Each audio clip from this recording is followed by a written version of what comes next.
And we're off. Hey, everybody, and welcome to another episode of Outsiders Fantasy Podcast. Another Monday Night Football edition, Week 7, the Bears against the Rams.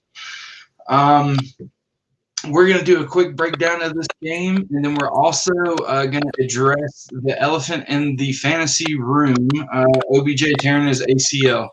Now, granted, OBJ is a first-round draft pick, or at least was for 99% of y'all's leagues. So outside of trading or outside of if you drafted really well and you have good backups, it's going to be hard, or it's going to be damn near impossible to replace the production or the ceiling that OBJ could give you. But what we're going to do is give you some suggestions on people. Once you promote people within your roster up to that wide receiver 1 and then promote up to the wide receiver 2 spot, we're going to give you some names to either fill out your bench and give you some depth, or someone that you can even throw into your flex. Again, it's going to be impossible to replace what OBJ could give you, but we're going to give you some options to hopefully get you by. Hopefully you drafted well, you have good wide receiver depth, and you have good running back depth as well to help support that. You're not being crippled if one person goes out for the year. Granted, if you're in like a 14, sometimes I've seen 16-team leagues, that one player is essentially your whole team, and then you're rolling with just basically scrubs or whatever you want to call them, not top-tier players for the majority of your roster. So in those situations, it's going to be a little bit harder for you.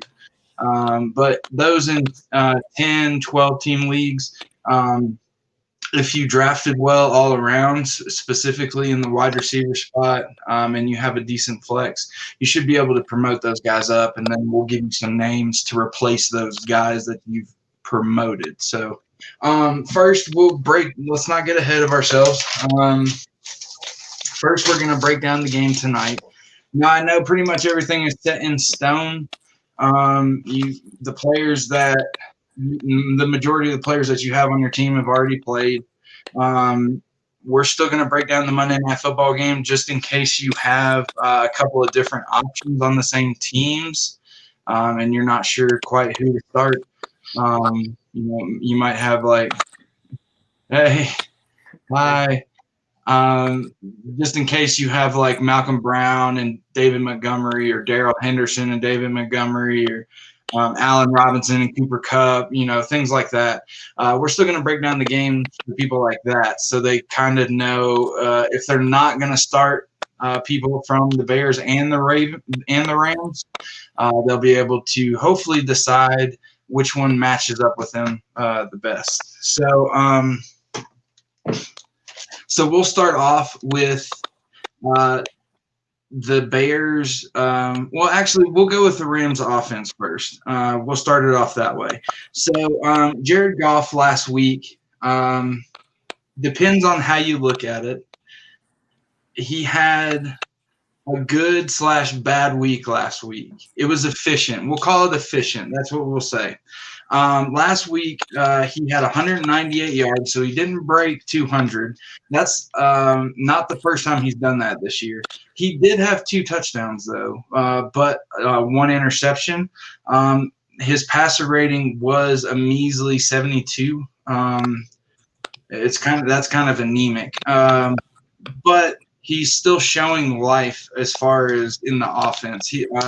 For the year, he's still leading the league in yards per attempt on his throws. And then for 2020, he still has respectable numbers despite that game last week. He on the year, he's got 10 touchdowns to 4 interceptions, with a 101.4 passer rating. So he's still doing pretty decent. And like I said, one of the big things, if you get bonus points for big plays, something that is for you is he is leading the league in yards per attempt per pass. So that is something that's very important. Also, something that's very important, his receivers, Robert Woods and Cooper Kupp. They are almost identical. I had their numbers written down. Yeah.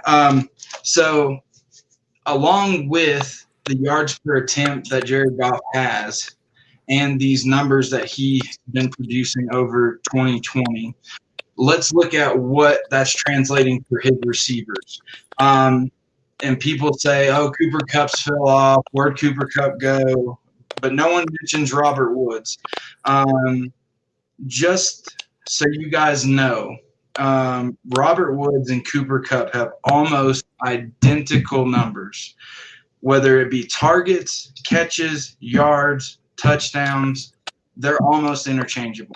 So if you feel good about Robert Woods, you should also feel good about Cooper Kupp and vice versa. Granted, they're still I'd like to see their numbers up a little bit more considering how well they did last year. But they were, I feel like, a little bit more dynamic last year.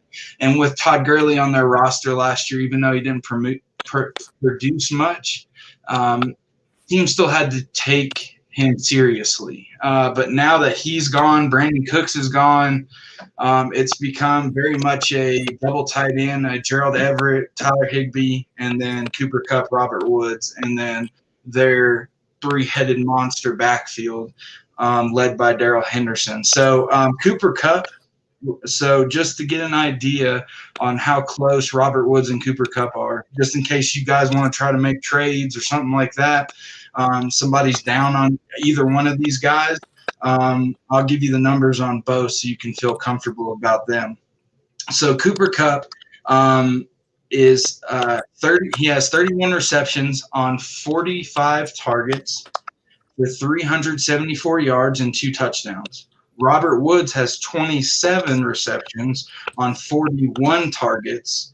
So the only difference there is 4 catches and 4 targets. That's the difference. Just 4 catches and 4 targets for 329 yards.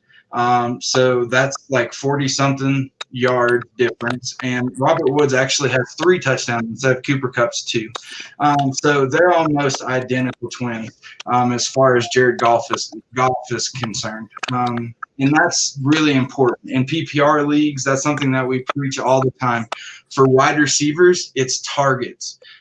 They might not catch all of them. They might have bad games and drops and all that other stuff. But as long as the targets are there, the potential for that ceiling is there. What you need to be worried about is when those targets start dropping. When the targets drop, that means something has happened. A new person has come into play. Quarterback has lost interest. The defense is starting to key on that player, so they're trying to game script away and to the other people on the team. It could be a lot of different stuff. Usually things we don't find out until after the game, or, after the season's over. So with your wide receivers, always keep your with your wide receivers, always keep an eye on their targets. And that's how you can kind of dictate how they're going to fluctuate throughout the year and how their relationship is with their quarterback. So anyway, I got a little sidetracked. So Jared Goff, we went over his numbers. And then the top 2 Rams wide receivers, we went over their numbers. Now we're going to break down the Bears defense. The Bears are 5-1. I don't know how, but by the skin of their chinny chin chin, they just so happen to be 5-1. Nick Foles is playing good enough, and that defense is largely part of why Nick Foles is playing "quote unquote" good enough, because the defense is doing a lot of the heavy lifting. Because the running game sure as heck ain't there either. So the Bears running game is 31st in the league in yards and 28th in yards per carry. So. Yeah. So with the Bears defense, just something for future reference. It's probably too late to, obviously it is too late to pick them up and swap it out and all that stuff. But it's something for next week and so on after that. But the Bears pass rush, they're tied for 10th in the league with 15 sacks. last week, their pass D against Teddy Bridgewater, who has been very, very good this year, they held him to 216 yards. He did have 2 touchdowns, but they also snagged or I'm sorry, he didn't have 2 touchdowns. I wrote this. Sorry, I wrote this wrong. 216 yards passing. He had 0 touchdowns and 2 interceptions against this Bears defense with a 50.4 passer rating. That is ridiculous for the season that Teddy Bridgewater has been having. That is a statement game for the Bears pass defense. Overall, you guys are going to be wowed by these numbers. Something definitely to keep in mind if you need a defense going forward. Their pass defense on the year is first in completion percentage allowed at 57%. They are second on the in the NFL at passer rating allowed at 73.5, and they are third at yards per attempt on passing at 6.5 yards per passing. The only thing they're in double digits in pass defense wise, they're 10th ranked in the NFL in yards per game passing at 224. So if you want a really decent team as far as pass rush and pass defense, the Bears are definitely a defense to look at. If you're going against, like, let's say they're floating out there on the waivers and they're playing a team, this is easy, like the Jets or the Giants or the Broncos, a team that's got either a weak quarterback, a weak wide receiver core, or just a weak just game script in general. Maybe the Browns, something like that, just lost a wide receiver, something like that. And the Bears defense is out there, and they're playing a team that can be picked on by this pass defense for the Chicago Bears. They're definitely a team to pick up if you are into streaming defenses. Now, if you have something like the Eagles or the Steelers or something like that, I don't recommend dropping them just for one random week for the Bears. But if you're someone who, like me, I prefer to stream defenses, that would be something to look out for matchup wise. How that works tonight, we will see. Because like I said, Jared Goff, he's had a decent 2020 with the 10 interceptions, the 10 touchdowns. I'll get that right eventually. 10 touchdowns, 4 interceptions, and a 101 passer rating. Last week, like I said, he did not impress that much. He didn't break 200 yards. That's not the first time he's done that this year. But Cooper Kupp and Robert Woods are both pulling their weight equally, as well as Tyler Higbee and Gerald Everett, their tight ends. It's a little bit of a give and take. So Gerald Everett has less touchdowns than Tyler Higbee. I believe Tyler Higbee has 3 on the year, and Gerald Everett has 1 or 2 or something like that. Tyler Higbee is exceeding him in the touchdown department. But Gerald Everett, per catch, his average catch yardage is higher. So what that tells me is Tyler Higbee is more of a red zone threat, and Gerald Everett is someone that they like to stretch the field with. They definitely. Go ahead. The Bears defense has had one weakness this year, which it still hasn't been that great, but tight ends have fared well against the Bears defense this year. So I believe, if I'm not mistaken, Higbee may be out tonight. So Everett is a guy I think would be a good sleeper tonight. Yeah, for sure. And we'll have to monitor Tyler Higbee and going forward what that means, if this is just a one-off or if he's going to miss some significant time. If he is, then you need a tight end or a tight end to bench or something like that. Gerald Everett is definitely one of those tight ends in a type of offense where it's definitely important.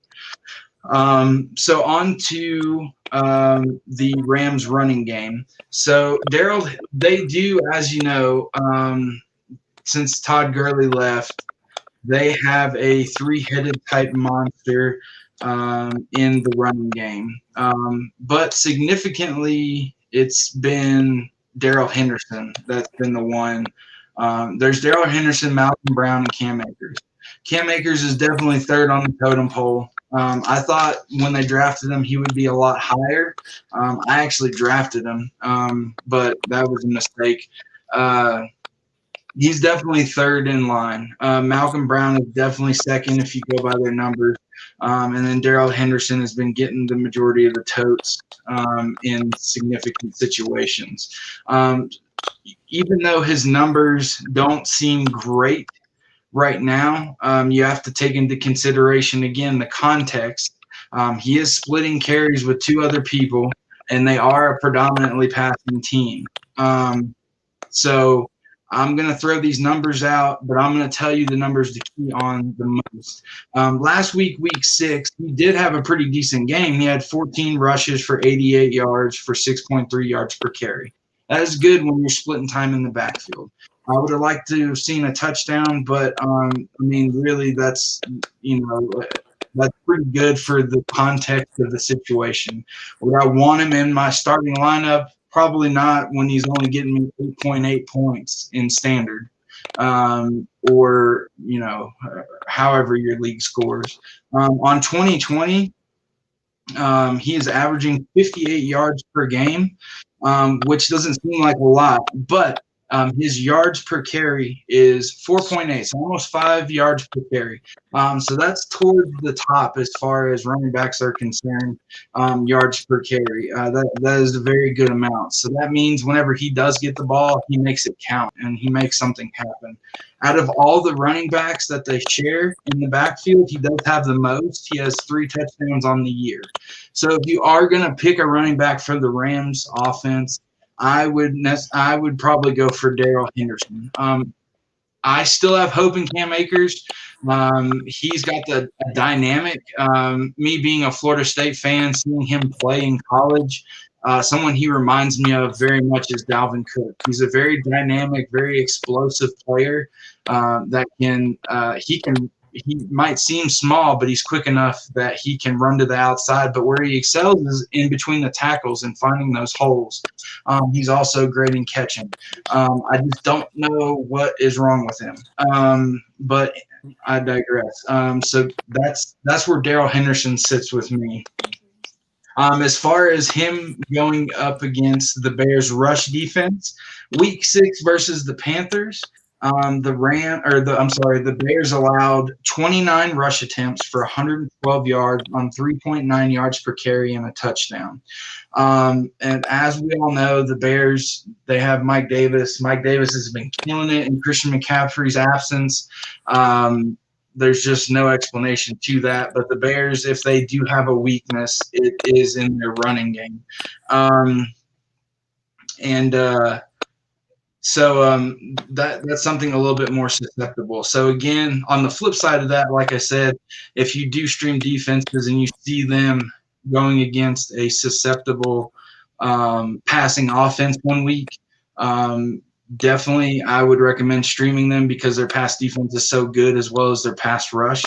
But if they're playing someone maybe like Cleveland or somebody that's got a higher rushing volume, maybe pass on them for that week. Now, granted, I don't think the Bears are going to get run all over tonight just because that's not the Rams' play style. Now, if the Rams were to come out and run it a lot, they might blow the Bears away just because they'll be so overwhelmed with the amount of depth in their backfield, the Rams' backfield. They can just keep hammering them with running backs all night long. But that's just, as we know, that's not in Sean McVay's DNA.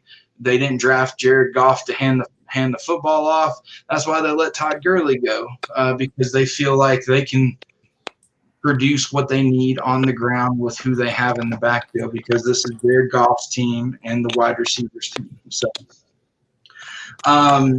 now on to the flip side for the Bears, and we're going to talk about their offense now against the Rams defense. So David Montgomery last week in Week 6, he did not so well. 19 rushes for 58 yards and 3.1 yards per carry. He has not been doing great. Just the Bears in general have not been doing great on the ground, especially David Montgomery since he's been back. Everyone was so hyped to get him back, and he's been, in my opinion, a letdown from what he was last year, from what people expected of him. It seemed like the complimentary role suited him more than the bell cow role.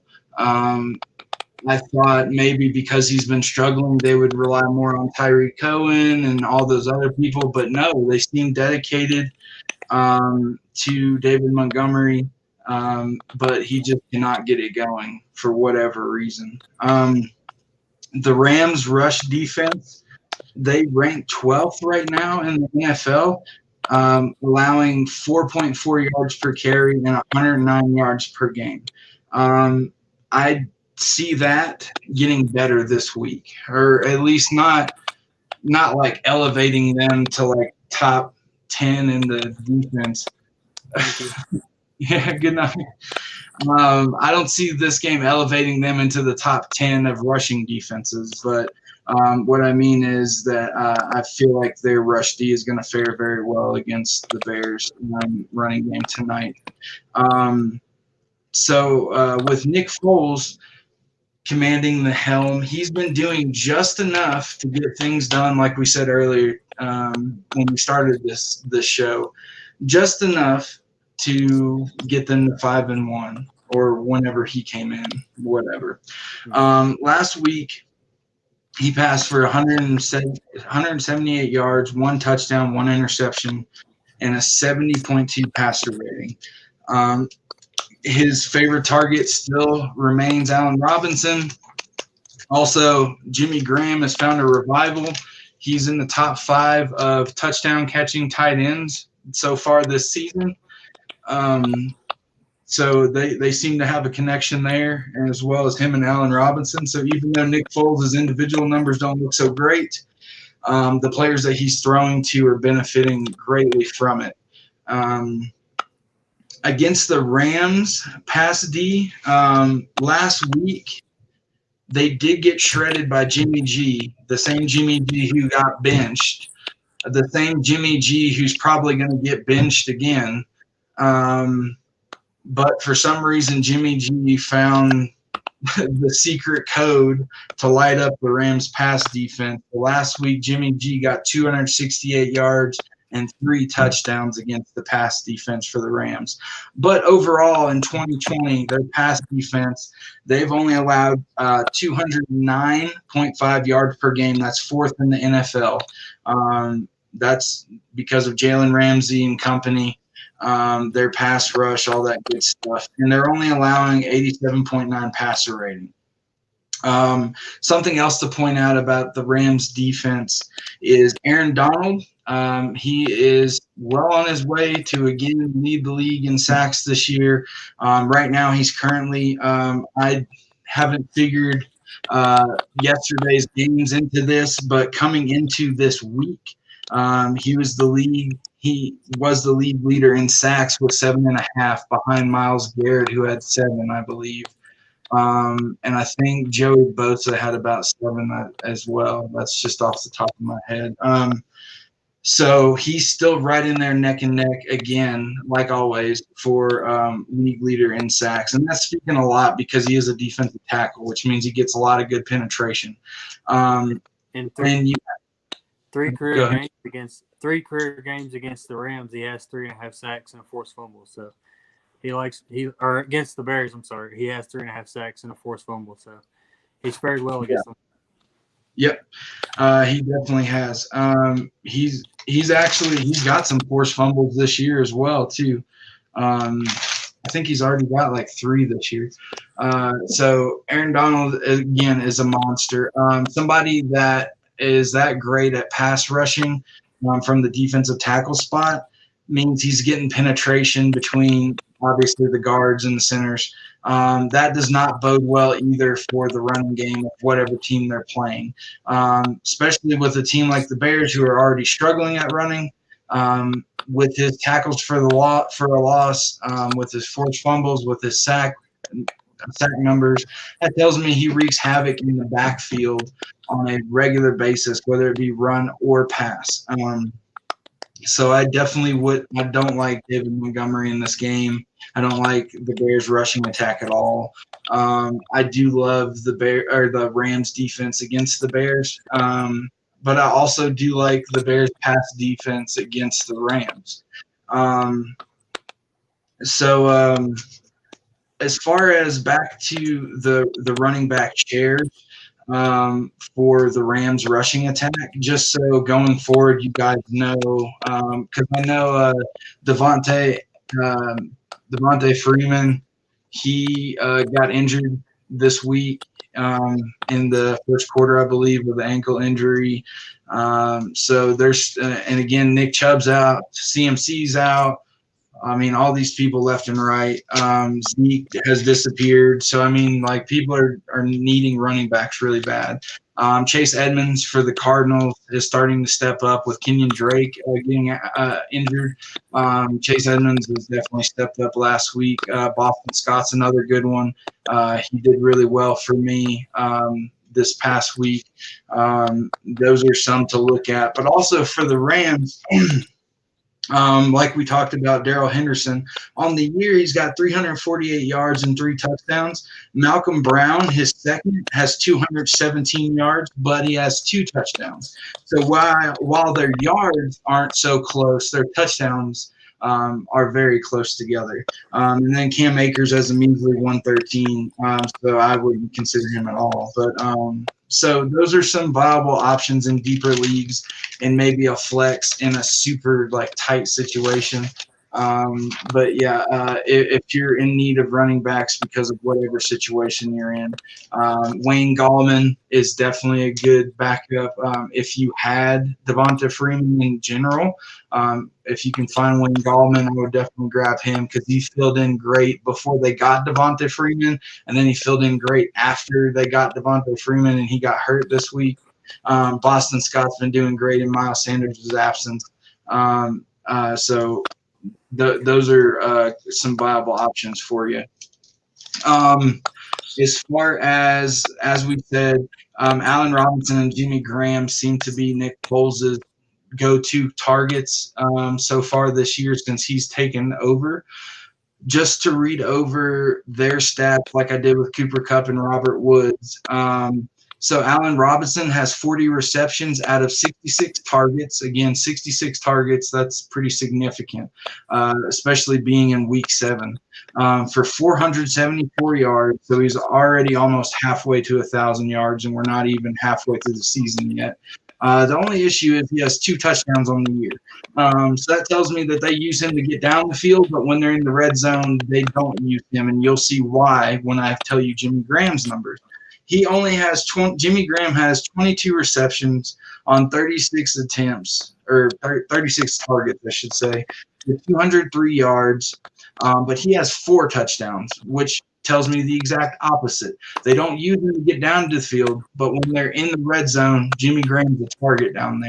He's a big dude, as we know, played basketball at University of Miami, loves jump balls, is great at boxing out. That's how he's made his money over the years at every team he's played for, is boxing the people out, boxing linebackers and safeties out in the red zone and getting those jump balls. As long as his legs still work to propel him up in the air higher than anyone else, Nick Foles is going to continue to throw to him. That's just what Nick Foles does. And yeah, so that's all I got as far as breaking down on the game, the pros and cons to both sides of the teams. Drew, do you have anything before we move on to some possible OBJ, not replacements, but fillers for the spots of the people that will replace OBJ that people already have on their teams? Just a few facts about Rams and the Bears. Bears lead the all-time series 54-37 and 3 ties. The very first Bears and Rams matchup was October 10th, 1937. The Bears beat the Cleveland Rams Honestly never knew they played in Cleveland, but they beat the I didn't either. Cleveland Rams 20-2 in their first ever matchup. The last two matchups, the Bears are 1-1, or the series is 1-1. Rams outscored the Bears by 1 point in those two games, and the scores for the two games combined is 23-20 or 23-22. I'm sorry. And the Bears held the Rams under 20 points both of those games. Yeah. Oh, Jared Goff is in those two career starts against the Bears, 0 touchdowns, 5 interceptions. So just a few facts. Are you serious? Yeah. Well, with this pass defense that the Bears have, with being tops in allowing completion percentages and passer ratings, that's feeding into that narrative pretty heavy. So, so keep. Me personally, I believe if the Rams are going to win this game, it's going to be on the ground. They're going to have to keep Jared Goff out of third and long situations because, like you said, the pass defense for the Bears is just it's crazy how good they are, how good they're playing this year. And it's almost like they love third and long, the Rams being, because of Jared Goff, like I said, leading the league in yards per attempt when he passes the ball. So it seems like they don't mind having a stifled running game because they just love throwing it downfield with Jared Goff. And I think that'll probably get them in trouble tonight. Yeah. They need to rely heavily, like you said, on their running game and maybe those short routes and things like that. So yeah, the quick high percentage throws, getting into third and short situations. Like you said earlier, if the Bears have a weakness on defense, it's defending the run. So me personally, if I'm going into this game, that's what I'm going to key on is the running game. I'm gonna run it and run it and then run it and then run it. Like I'm gonna make them stop that. If they come up to stop that, then that opens up something for Goff, So yeah, exactly. With either screenplay or and that's where Cam Akers would come into play because he's so dynamic. Darrell Henderson and Malcolm Brown, they're great running backs, but that's just what they are. They're running backs. Like they can play in the passing game, but the most dynamic back is their rookie Cam Akers. So if they can get into those, they run the ball, then they can set up Cam or whoever. I love Cam Akers. I've seen him play like his whole life, so I'm a huge fan of his. But they can set up with those screens, those zone runs, where the defenders go wherever they want. The line just blocks them which way they want to go. Draw plays, short crossing routes over the middle, things like that. Swing routes, stuff like that. So yeah, the running game is definitely the key. I agree in this game. Out of those three backs, I agree. Cam Akers is the better receiving back out of the backfield. I think he's a little more elusive than the other two guys. Yeah. But yeah, it's just, and like we said, the running game is going to set up, maybe the quick high percentage short stuff, which again brings back, like you said, the screens and Gerald Everett, the tight end. Tight ends have had success against the Bears defense, so yeah, that's why I like him and the running backs tonight. So okay, yeah, that sounds good to me. All right, so and then we went over if you own Devonta Freeman, we went over who maybe to get in his stead while he's recovering. Like I said, just to reiterate, Wayne Gallman is definitely a good replacement if you want to stick with the Giants team. That he's probably available in most leagues unless you're in a really deep league and people have like ridiculously big benches and stuff. He is definitely a viable option. Also, Joshua Kelly, I like him this week coming up. He's gotten the most touches these past couple of weeks out of anyone in the Chargers backfield.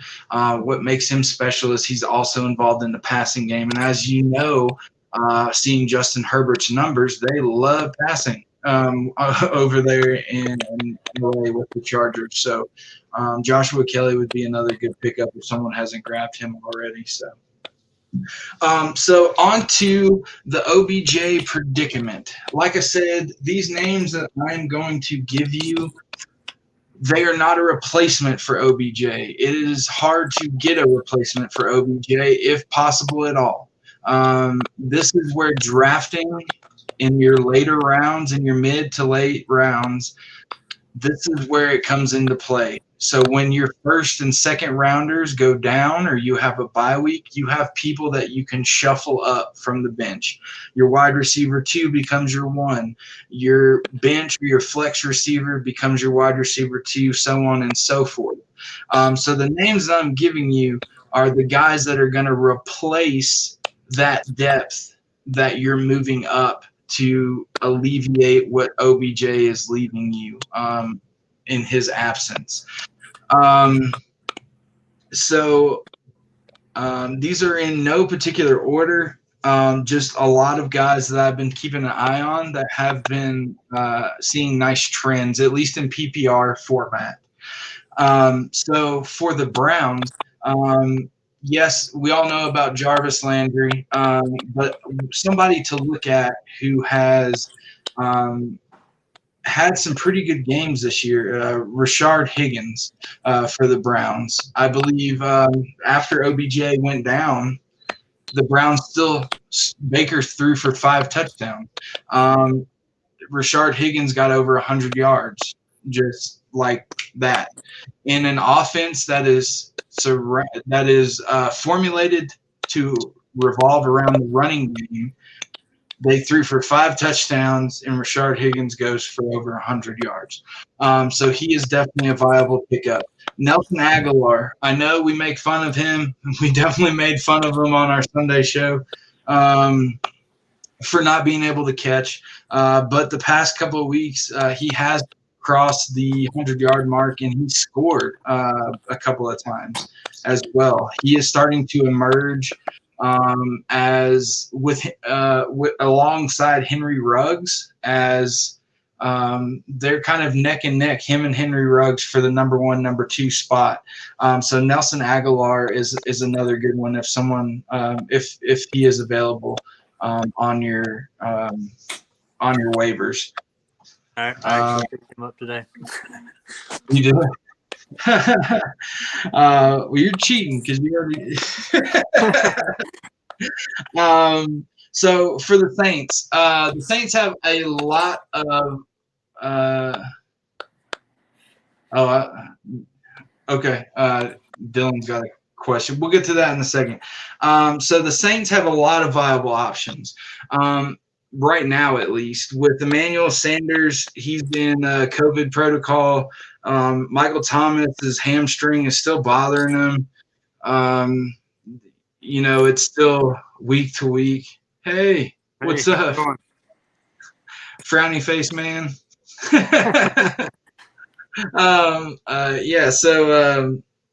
So with Michael Thomas, I mean, I have no doubt that Michael Thomas is going to come back at some point this year. I'm hoping he comes back sooner rather than later because I drafted him first overall. That takes a big hurt out of your team, especially since Emmanuel Sanders is out as well. But 2 guys that have stepped up in their stead, who you didn't see coming, that came from other leagues before, Marquez Callaway. Oh, what's up, Josh from Texas? Hey, thanks for tuning in, man. Yeah, man, for sure. If you got any questions, start, sit, whatever. I don't know if this is the first time watching our show. Just feel free to ask any questions you want to ask, whatever. We're here for you guys. So a couple of Saints players that you probably didn't hear of until the past couple of weeks. Marquez Callaway and Deontay Harris. Those 2 guys, I think they came from the USDFA or something like that. One of those really small semi-pro type of deals. They both have stepped up the past couple of weeks for Drew Brees. Traquan Smith has kind of trended downward, but I necessarily wouldn't give up on him. I think it just might be scripting. So those three guys. Gotcha. Sorry, I was reading the comments. The Saints have a plethora of receivers to stock your benched up with. Granted, don't pick up multiple people on the same team. I'm not a big fan of stacking, but sometimes it works out. But definitely look out for Emmanuel Sanders. I know he is definitely on our waiver wire. I don't know why. I guess because he's in the COVID protocol. We have a small bench in our league, so it's either injured reserve, a very important player that's out, and then that's it. Like if you don't want a bench full of people that are injured, or you're done in our league. So yeah, we only have four bench spots in our league. So yeah. So we don't have a lot of room. So if Emmanuel Sanders just so happens to be out there, as we know, hopefully he will recover from COVID soon. So someone might be dumb enough to have dropped him just to have an extra bench spot. So we will see with that. Adam Humphries, granted, he does have up and down weeks, but when he's on, he's got a really high ceiling as far as finding the end zone. Randall Cobb has been blowing it out of the water the past couple of weeks. He is starting to become one of the favorites for Deshaun Watson. He's found his speed. He's found that gear again. He's been able to find the soft spots in the zone, and he's gelling really well with Deshaun Watson. So Randall Cobb is definitely a viable option. Alshon Jeffrey, this is not an immediate start. This is a stash if you have a bench deep enough that can support that. Again, we don't. That's why Alshon's on our waivers. I had him for a little while, but then it just became not worth holding a spot for him to just keep waiting. The word is he may return week 9. The Eagles do have a bye week coming here soon, so I think they're going to hold. From what I read, they're going to hold him out an extra week. They'll have the bye week, and then he might return after the bye. Also, Sterling Shepard, he is back. He had a very solid performance this weekend when they played. I believe he found the end zone as well, so he is also an option. So out of those, my favorites to target, definitely Randall Cobb, Sterling Shepard, Nelson Aguilar, and then stashing Alshon Jeffrey for later use, because they in Philadelphia, they are big play machines, and they're desperately in need of wide receivers. As we said, and we don't want to wish ill upon anybody, and I know we kind of joked about it, and now I feel bad about it. But like we said, once Deshaun Jackson touches the field, he's going to get hurt at some point. And sure enough, he's out, and he's on IR now. So again, yeah, he's out. He's gone. And true Deshaun Jackson form, he's out. So speedy recovery, D-Jax. No disrespect. Not that you watch our show anyway, but we told you so. A couple guys just to keep an eye on, and I'm sure he's rostered, and one of them is rostered in a lot of leagues already with him just signing his deal, is Antonio Brown. A guy to just keep an eye on and see how its suspension when it's lifted, if it's lifted. Right now, it's kind of up in the air. And another guy for the Browns that you talked about the Browns earlier. Maybe not necessarily sign him yet, but definitely keep an eye on him. He did catch the game winner, Donovan Peoples-Jones, and he's also their return guy, so he gets some points for that as well. Yesterday he had three catches, 56 yards, so he's got some big playability. He had, like I said, the game-winning touchdown and around 50 yards, I believe 50 yards in return yards. So be another guy to maybe keep an eye out on. Yeah, Donovan Peoples-Jones. So it's crazy that you mentioned him. I did not realize that he got drafted by the Browns until I saw him have that game. There's actually I'm familiar with him from college. Now I'm not a Michigan fan, but on Amazon Prime there was a documentary. It's kind of like Hard Knocks, but for college, and they followed the University of Michigan. And that's when Donovan Peoples-Jones was a true freshman wide receiver coming in, and I saw that dude work. I saw him practice. I saw game film of him. That guy's a baller as well. He is, I would consider him an underdog, a dark horse, a stash, and just like look. But if he's anything like he was in college, that is an athletic dude. He's long, he's tall, he can go up and get it, and he's not afraid to. I saw him out jump upperclassmen as a freshman down the sideline like he had been doing it his whole life. So on the college level, I should say. So great job for that, Drew. Yeah, I am a big fan of Donovan Peoples-Jones. Yeah, he hasn't done anything to reward that or to get that. But if he's anything like he was in college, he's a great steal for sure. yeah, and he's averaging, I think, around like 70 to 80 return yards, somewhere around that neighborhood per game. Yeah. So I mean that's Yeah. pretty huge in itself. And Yeah. now his targets have gone up throughout the season. Like I think he's only played the last 4 games, including yesterday. Right. So I mean, and of course, And that's yesterday he caught the game winner. So yeah, that's another good point. So like people like Tyler Lockett, Donovan Peoples-Jones, people like that, Deshaun Jackson, even though he's hurt, but just in that instance, if you can get a wide receiver that's trending upward in targets, meaning they're getting more and more involved in the offense and they're getting looks as well. Also look at their snap count percentage. If they are also involved in the return game and your league gets points for returns, like individual players like ours does, those players are extremely valuable. Like we always have said in PPR leagues, dual threat running backs are probably the most valuable things because they get rushing yards. They also get catches and receiving yards as well. Well, same thing goes for especially in standard or something like that. If you don't have a PPR, or even if you do, those wide receivers that also return punts, granted, punt returns for a touchdown and kick returns for a touchdown, those are rare, few and far between.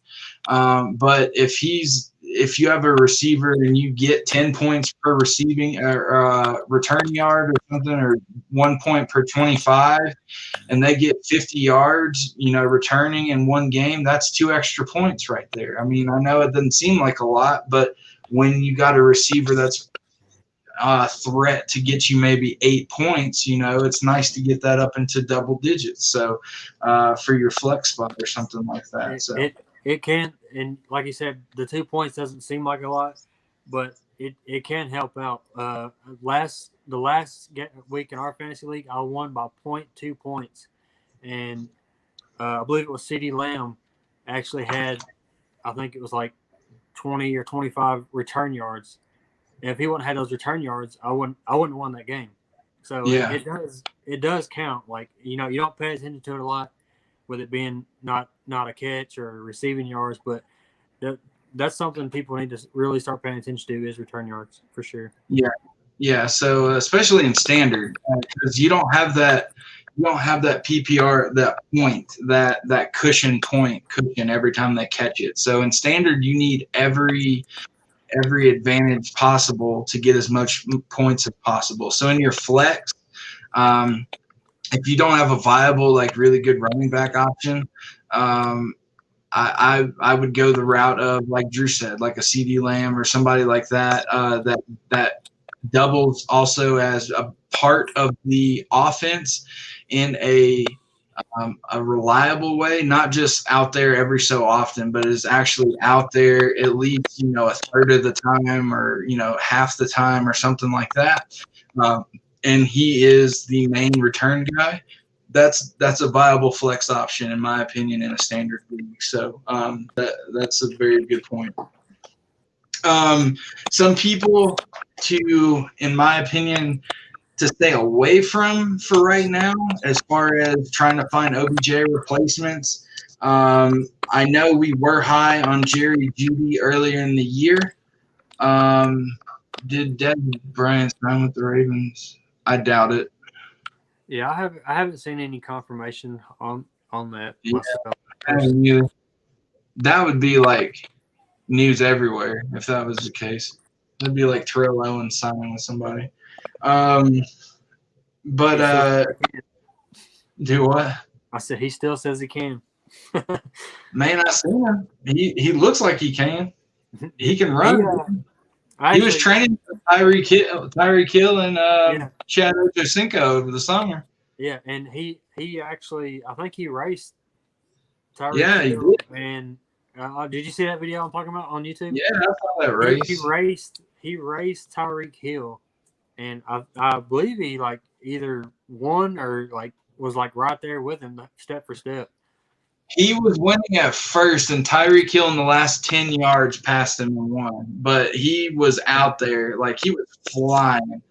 Dude, for a guy that's 50, for a guy that's 30, that is great speed and great physique and great strength. So, I would be opposed to a Tito comeback as long as he quits complaining. Yeah, this guy's 46 years old and running stride for stride with Tyreek Hill. I mean, it's insane. And he's what? He's 6'3". He's huge. Yeah. Tyreek He's Tyreek Hill's a short guy. Yeah. You expect him to be really fast. You don't expect a 6'3", 232 receiver to run stride for stride with somebody like Tyreek Hill. Well, speaking of big dudes that are fast, you see DK Metcalf chase down Budda Baker last night. That was insane. Defensive play of the week. That was insane. There was someone that tweeted, I can't remember who it was. There was some player that tweeted that over the summer they want to see DK and Tyreek Hill race each other in a 100-yard dash. I am totally down for that because that is moving. They should put that on pay-per-view or something. Yeah, something like that. So a couple of people that are on the downward trend that you might be tempted to pick up because of your OBJ issue would be Hunter Renfrow, Jerry Jeudy. Hunter Renfrow, as you know, plays for the Raiders. Jerry Jeudy, the rookie sensation for the Broncos. He kind of fell off lately. I would avoid having those people as your saving grace. Hunter Renfrow, I think until further notice, he's good to sit on your waivers because the past few weeks he's had no more than 3 targets, I believe, per game. So he's trending downward significantly now that Henry Ruggs is healthy, and then Nelson Aguilar is starting to emerge as somebody that can actually comprehend how to catch a football. For some reason in Philadelphia, they must make their footballs differently or something. I don't know. Jerry Jeudy, he is starting to I don't know why. He's just starting to have this downward trend. Tim Patrick, he is coming back for the Broncos, and I think that kind of has something to do with it. Before he got hurt, Tim Patrick had back-to-back 100-yard games a couple weeks ago. So he's somebody that I would kind of either just, if you can afford to stash and see, definitely do Alshon Jeffrey. But if he's not available, Tim Patrick is another stash and see as well. Just because of what he was able to do with that limited Broncos offense before he got injured. So that could also be another option. But somebody definitely, I know there's a lot of people that like Hunter Renfrow because he did great in the beginning of the year. Do not fall into that trap right now until he proves otherwise, because Derek Carr has two other favorite wide receivers that he's proven, plus Darren Waller. So Hunter Renfrow, he may get, he might have one game here or there, but I don't see him averaging more than, 4 or 5 targets a game, something like that. So, and that's not where we want to be for people that are, trying to be in our, our flex spot or a wide receiver 2 spot. We want those targets as high as possible. So, obviously, the more targets, the more chances for catching. So, yeah, so let's go ahead and the game's already started, but let's just go ahead and give our breakdown on the projections for the positions that the team's playing tonight. So quarterback, I got Jared Goff coming in at 19, Nick Foles coming in at 17. For the wide receivers, for Chicago, I have Allen Robinson coming in at 17 in PPR. About 13-ish in standard, just because he does have that high target volume. Darnell Mooney, I got him at 9 points in PPR, and I'm probably about 6 or 7 in standard. Anthony Miller, 7 in PPR, and Cordell Patterson, 6 in PPR.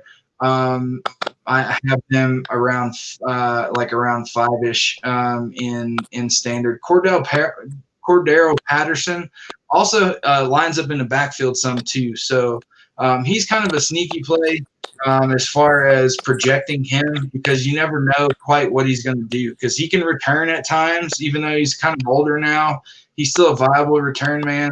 They line him up in the backfield just like they did in New England, and he also plays wide receiver. So he is the modern day. He is this generation Slash, like how Cordell Stewart was and all that stuff back in the day.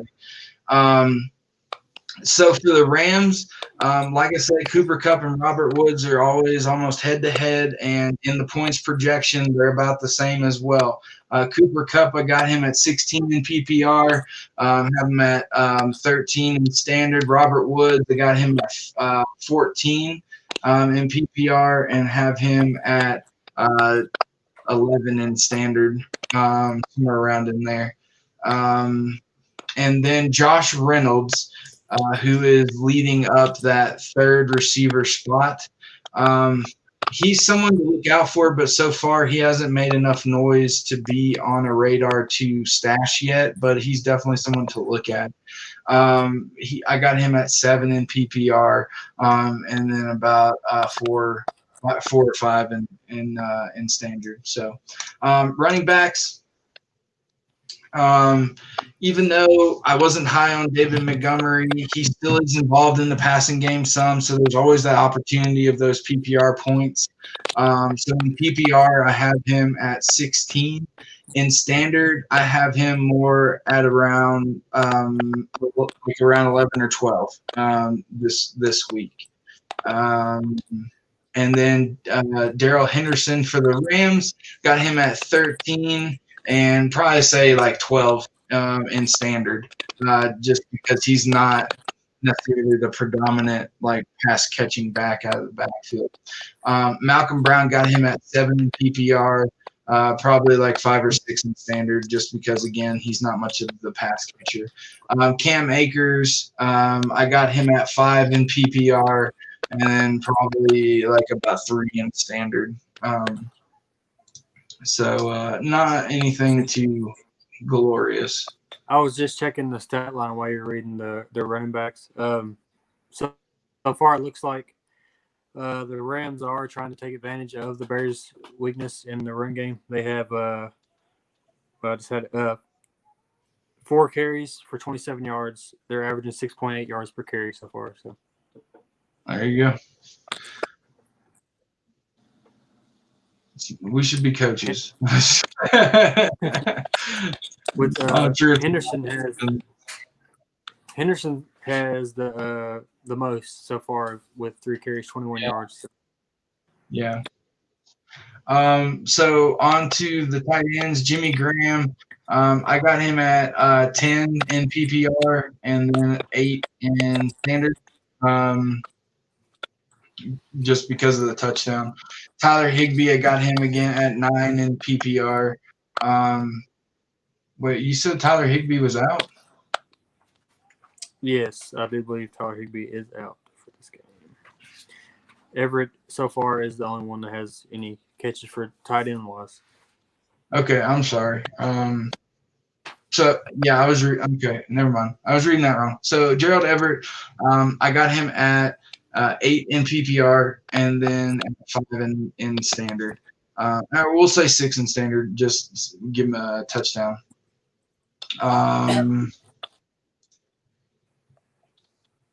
Yep, and that is it for the projections for both the teams. So,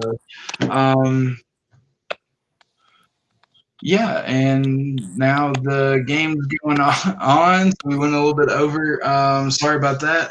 If anybody has any questions throughout the week before Thursday, or if you want to save your questions till Thursday when we come on live again for Thursday Night Football, we'll be more than happy to. Before we get off, I forgot about this one. Okay.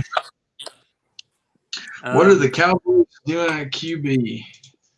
Nothing from what I've seen. They're going to put Zeke out there. Yeah, right now it looks like if Dalton's going to be out multiple weeks, from what I hear, it could be multiple weeks with him being out. With that, that was a pretty nasty hit he took. From what I'm hearing, it's just going to be Ben DiNucci, the 7th rounder from James and Madison. Actually, they got 2 options.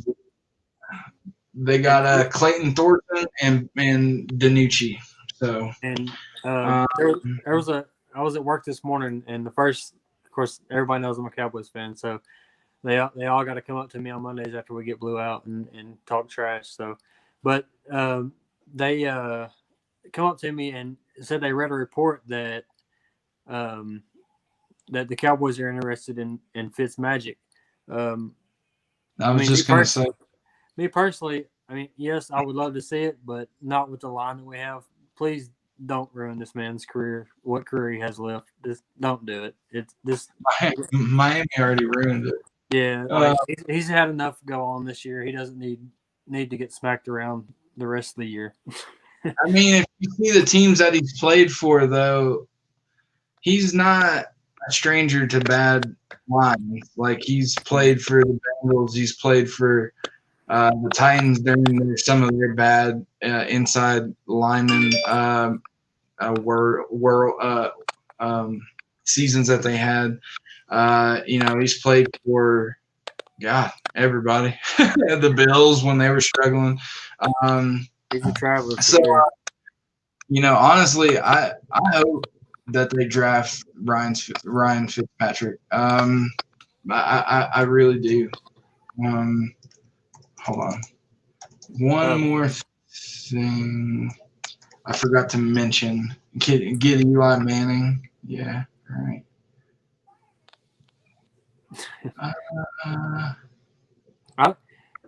And everybody, while you're doing that, everybody, and I've even thought to myself, maybe Dalton isn't the guy. Everybody's on Andy Dalton, but I don't know if anybody's ever played football or that's saying it. But I would like everybody to just go take a football, lay down on your back, and see how far you can throw it. Because you can't throw from your back. You got to have somebody in front of you. I don't care if you put Peyton Manning out there. Like, if he can't get time to throw it, it doesn't matter who it is or how good they are. Like, yeah, for sure. Also, before we go, I want to leave you guys with one more, couple more options. I know the Redskins aren't a sexy team, but a couple of guys, and I'm sure McLaurin's already gone in a lot of your leagues. If he's not, pick him up. put him on your bench or in your flex or something, because that dude's continuing to impress everybody. Somebody that emerged this past week, now granted it was against, sorry, Drew, it was against the Cowboys, but the way he looked against the Cowboys, it's easy to be misled against bad defenses. With numbers, you have to do more of an eye test. But this dude is 6'2", 220. He is he's a rookie, I believe, from the University of Mississippi, or I'm sorry, the University of Memphis. And last week he had 20 carries, so he shouldered the majority of the load for 128 yards. He had 6.4 yards per carry, and he had a touchdown. He has had a touchdown in 4 games so far this year. He's had 84 attempts, 371 yards, and he's averaging 4.4 yards per carry. That is pretty daggum decent for the Washington Redskins running back. And they have played the Eagles, the Cardinals, the Browns, the Ravens. So, I mean, those are tough run defensive opponents. And he scored against the Ravens, the Browns, and the Cardinals. Some that are really hard to score against on the run. And then he just obliterated the Cowboys. So, if you got Devonta Freeman and Wayne Gallman isn't available, or even if Wayne Gallman is available, if you also have Nick Chubb or something like that and you need somebody else, definitely look at Antonio Gibson. I can guarantee you not a lot of people have him yet. Granted, it could be a flash in the pan because this is his first big game that he had. But just the eye test, he looked really, really good. So Chase Edmonds, Antonio Gibson, and Boston Scott until Miles Sanders gets back. Wayne Gallman Jr. Those are some really, really good names to pick up running back wise on the waivers. So, so that's it on my end. Drew, do you got anything else to add? Just a scoring update. Rams just went up 7-0 from a short pass that we said was going to happen to Reynolds, the guy you was talking about that hadn't done a whole lot to Grant. Josh Reynolds. Yeah, he's been trending upward. They've been trying to get him a little bit more involved each week. So so it's good to see that he got that touchdown. So. Thank you guys for joining us again for another Fantasy Outsiders or Outsiders Fantasy. I got our name confused. Oh my gosh, I'm all over the place today. We will see you guys again as far as Fantasy Football Crew. We will see you Thursday for our live show, as always, for Thursday Night Football. We'll try to number one, we'll break the game down. We'll also try to have you some early waiver pickups and things like that before Sunday, because some of you guys, I know, we're giving advice on the Sunday show, but sometimes that's a little too late. Some people jump the gun early on the waivers, so we'll try to get you that stuff earlier in the week. So we'll try to throw that in on the Thursday show when we break down Thursday Night Football. For you guys that follow the wrestling show as well, on Wednesday, as you probably know, Halloween Havoc, the pay-per-view for NXT, is going to be Wednesday night. So on Wednesday, we are going to be doing a live pre-show, live post-show. Chad, shout out to Chad. He's at home right now.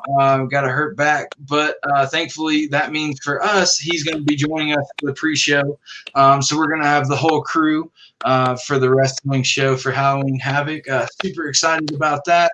And then, of course, after Wednesday and then after our Thursday show, you'll catch us again on Sunday for our Week 8 Sunday slate. So that's how the week's going to look. Oh, one more thing. You want to talk about the mystery box? Oh, yeah. You want to break it down? All right. So for you guys, I don't know if you're familiar, but mystery boxes are like they're the rave right now. But for us, we cover football and we cover wrestling. So what we're thinking about doing here in the next few weeks is getting some football mystery boxes. It will be everything we get will be autographed and JSA certified or Beckett certified, authentic. Everything we get will be all the signatures will be authentic. So once we get to, what did we decide? 500. Yeah, 500 or more. Depends on how quickly we get the 500 followers. That'll tell us if you guys are interested in it or not.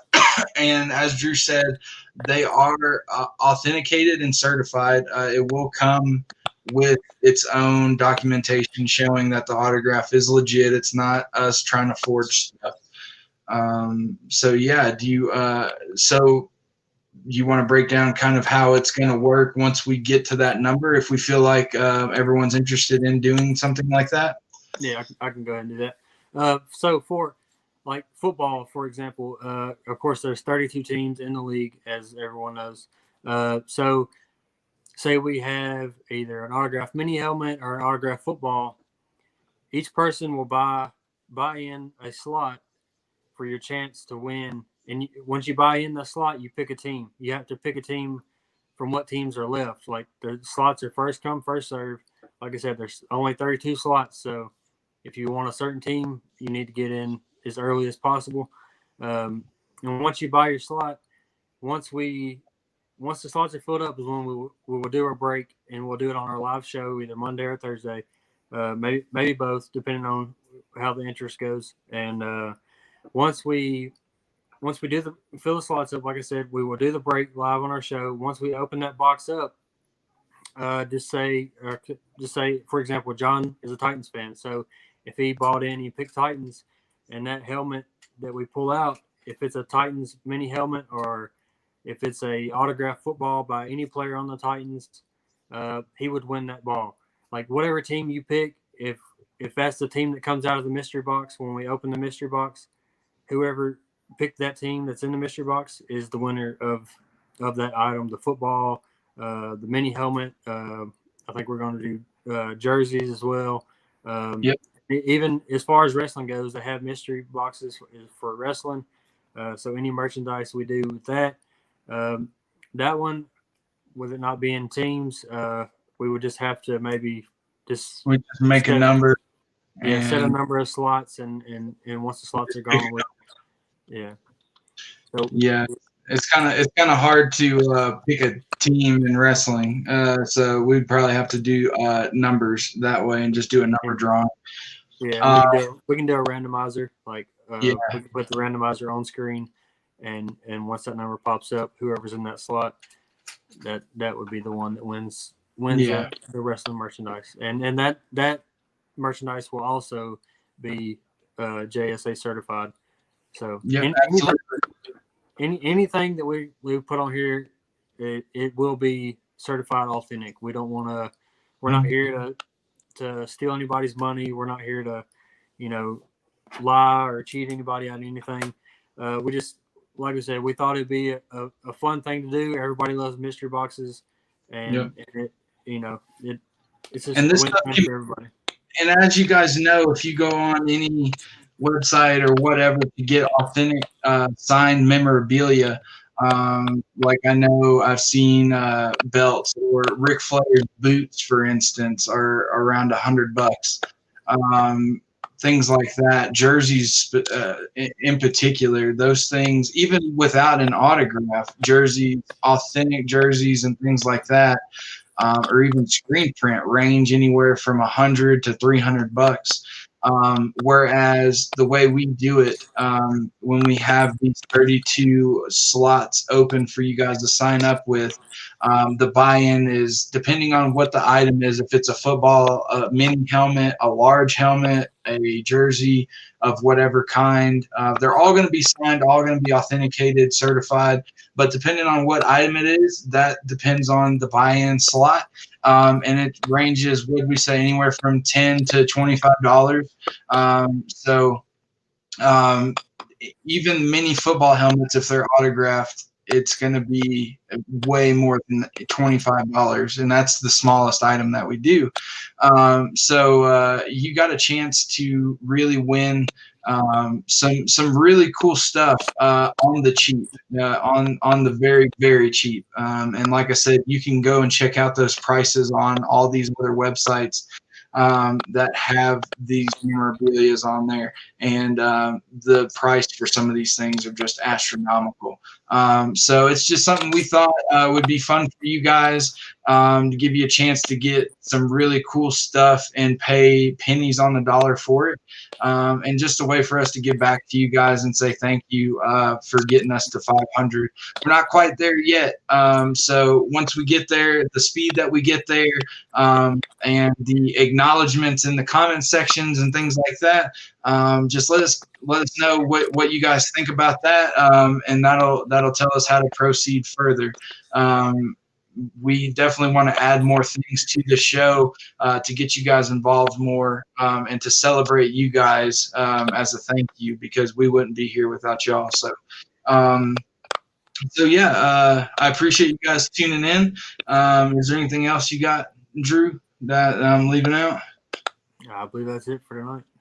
All right, cool. Like I said, just to recap, on Wednesday we got the Halloween Havoc, the pre-show live. So about an hour before Halloween Havoc starts, and then right after Halloween Havoc, we got the live post-show. We're gonna go over NXT leading up to Halloween Havoc. Since we did not do that last night in This Week in Wrestling, we left that out on purpose so we can give NXT its proper individual due with Halloween Havoc's pay-per-view. And then immediately after that, on Thursday, we got our live Thursday Night Football preview, and then back to our Sunday slate as usual. So that's how it's going to look for the week. And I'm pretty excited for Halloween Havoc. I'm excited too. For those, heard that in a long time. Yeah, they're starting to revive all the WCW old pay-per-views, so it's getting really cool. They had War Games or whatever a couple of months ago with the 2 rings and the big old cage around both of them. That one was pretty cool too. So, but yeah, thank you guys for tuning in. Thank you for your support continuously, and we will see you on Wednesday. Like I said, about an hour before Halloween Havoc comes on, we'll be on here for our pre-show and to break down the pay-per-view and everything that led up to it. So you guys have a good night. Catch the remainder of the game. Hope you guys have fun. Be safe. And like always, come with us if you want